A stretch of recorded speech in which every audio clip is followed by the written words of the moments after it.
warahmatullahi wabarakatuh. Perkenalkan, nama saya Sofita Pakainda Putri dari kelas Administrasi Bisnis 2C. Di sini untuk memenuhi tugas mata kuliah Bahasa Indonesia dengan dosen pengampu Ibu Yani Isnaya, MPT. Saya akan menyampaikan makalah yang telah saya selesaikan mengenai dampak kenaikan harga kebutuhan pokok akibat COVID-19. Yang pertama yaitu COVID-19. Coronavirus adalah suatu kelompok virus yang dapat menyebabkan pada hewan atau manusia. Coronavirus terbaru yang tengah menjadi pandemi saat ini bernama COVID-19. Virus corona ini merupakan virus yang pertama kali ditemukan di kota Wuhan, China. Penyebaran virus corona ini dapat menular antar manusia ke manusia melalui tetesan cairan dari mulut dan hidung saat orang terinfeksi, sedang batuk atau bersin. Penularan virus ini mirip dengan cara penularan penyakit flu. Gejala-gejala COVID yang sering ditemukan adalah mengalami demam, rasa lelah, dan batuk kering. Orang yang menderita biasanya mengalami rasa nyeri dan sakit, hidung bersumbat, pilek, sakit tenggorokan, dan diare. Penderita dengan gejala yang berat bisa mengalami demam tinggi, batuk berdarah, bahkan berdarah, sak nafas, dan nyeri dada. Beberapa orang yang terinfeksi tidak menunjukkan gejala apapun dan merasa sehat. Virus corona dapat menginfeksi siapa saja, tetapi efeknya akan lebih berbahaya apabila terjadi pada orang lanjut usia, ibu hamil, orang yang memiliki penyakit tertentu, atau orang dengan daya tahan tubuh yang lemah. Yang kedua yaitu kebutuhan pokok. Sebagai makhluk sosial, manusia sangat membutuhkan kebutuhan pokok. Tidak hanya memerlukan kebutuhan primer saja, kebutuhan sekunder dan tersier juga sangat diperlukan.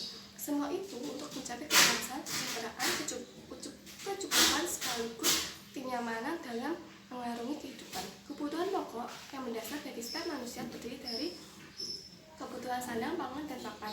Kebutuhan pokok terbagi menjadi dua, yaitu kebutuhan primer dan kebutuhan sekunder.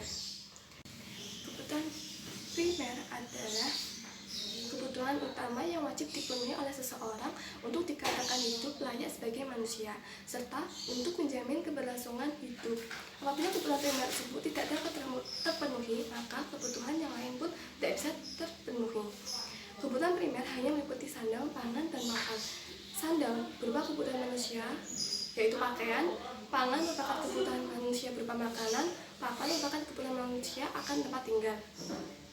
Kebutuhan sekunder adalah kebutuhan yang dapat dipenuhi setelah kebutuhan primer tercukupi. Kebutuhan sekunder merupakan kebutuhan tambahan yang bersifat pelengkap dari kebutuhan primer. Apabila kebutuhan sekunder tidak terpenuhi, maka tidak akan menjadi masalah. Selanjutnya saya akan membahas mengenai penyebab kenaikan harga kebutuhan pokok akibat COVID-19. Infeksi virus corona merupakan virus yang pertama kali ditemukan di kota Wuhan, China. Virus ini menular dengan cepat dan telah menyebar ke hampir semua negara termasuk Indonesia hanya dalam waktu beberapa bulan.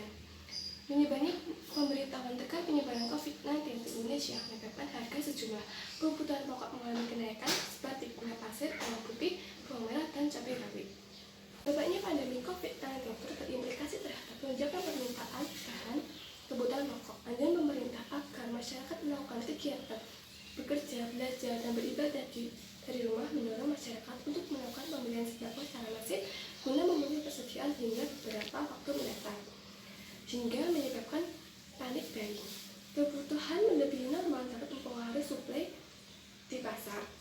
Terjadinya panik buying terjadi karena dua hal. Yang pertama yaitu peran media informasi. Keberadaan media informasi menjadi penyebab terjadinya panik buying sehingga spontanitas muncul aksi respon borong, jual, dan penurunan atau kenaikan harga.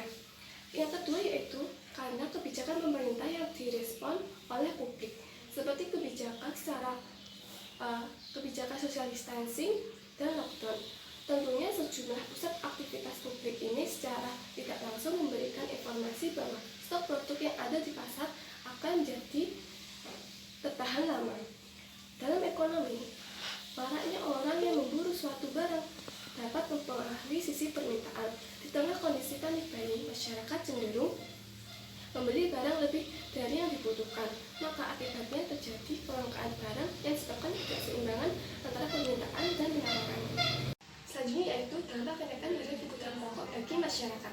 Kebutuhan pokok di Indonesia saat ini mengalami krisis karena harga bahan-bahan pokok yang melonjak naik, sehingga masyarakat kesulitan untuk memenuhi kebutuhan sehari-hari.